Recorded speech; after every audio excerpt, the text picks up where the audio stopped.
Give us some examples about characters that people wouldn't resonate with, female characters that girls particularly wouldn't resonate with, and why? I think Sylvie is a good example of that, but maybe I can think of, oh, you know what? Actually, She-Hulk is probably the best example of it, because so much of She-Hulk talks about,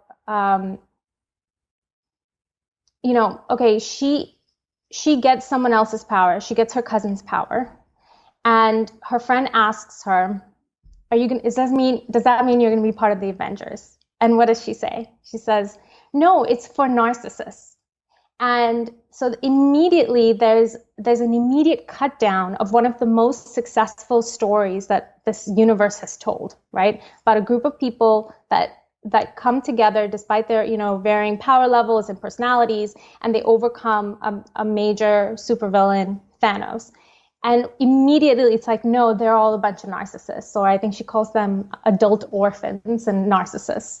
And it right off the bat, sets that tone that if a group of people choose to live not for, let's say, their own day-to-day glory, but to come together and do something that's dangerous and that's risky, that might mean that they'll lose their lives, and some of them do lose their lives, and still they're willing to put their necks out on the line to do the right thing, that's somehow narcissistic. But then the whole show that follows is entirely revolved around her dating life, her wardrobe for some reason, her career, which is, that's fine. But the whole thing is about her. And that's okay. I think on a personal level, that's fine. But how is that not a narcissistic endeavor in itself, right? I think people often now will start to look at it as like, oh, if you want to put an outfit on and fight for the little guy, oh, you're just doing that for yourself. You're a narcissist, right? You just want the glory. You want the brand name out there.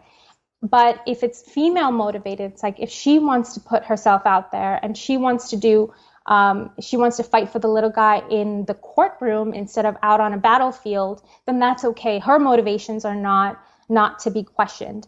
And I think there's that like subtle difference that I think makes her a bad representation out in the world for little girls to look at someone else who's putting themselves out there as narcissists, but my motivations are never to be questioned because I'm a female. I think that's a very bad lesson to teach anybody. That's interesting. I think that you can see this catty, antagonistic, sort of just petty behavior that comes through. It portrays women in kind of the most juvenile way. All of the things that for quite a long time I think women have been trying to dispense with, this sort of, you don't know me. There's this line from She-Hulk where she's saying that I deal with anger on a daily basis when men tell me about my area of expertise, and when guys look at me on the street, and when blah, blah, blah, like you don't know anything about anger. As she points at Bruce Banner, someone that apparently the law suggests his Hulk persona is his abused child battling with his real adult self. Like, you're genuinely going to sit there and tell the guy that was abused as a child that the fact that men catcall you on the street is somehow comparable. But no, because you're a man, because you're coming from a place of patriarchal, oppressive, how would you say, like, advantage, privilege, you don't get to make a comment about this. And I mean, let's just talk about the fact that in She-Hulk, when she transforms into the She-Hulk, she's able to still speak and pick guys up and take them to bed and stuff. Yeah. I mean, Bruce Banner destroys cities. Yeah. She presumably annihilates guys' hips. Yeah. Oh my God, yes. I didn't even think about that, but yes. I'll try not to think about that during the next episode. But yes. I think immediately she has, control over her emotions. Immediately she can speak, like you mentioned. And the fact that she compares herself to what Bruce endured, right? But this is another way that they're really driving home that point that men are, so clearly, worse than women in so many different ways, that it took Bruce I think something like 15 years to come and really, I would say, integrate with his shadow, right? Best way to put it.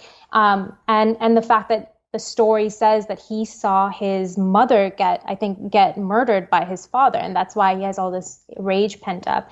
And here he is offering his wisdom, his expertise. But it's so funny. It's like her very argument that that I have to control my anger as a woman when men in my level of expertise come and tell me what to do. And here she is putting down a man that has been the Hulk for so many years and dealt with it for so many years, and he has his expertise, and there's no room for her to even consider that he might teach her something. Irony, completely lost. Yes, but that's the whole point. What's happening, people? If you enjoyed that, then press here for a selection of the best clips from the podcast over the last few weeks. And don't forget to subscribe. Peace.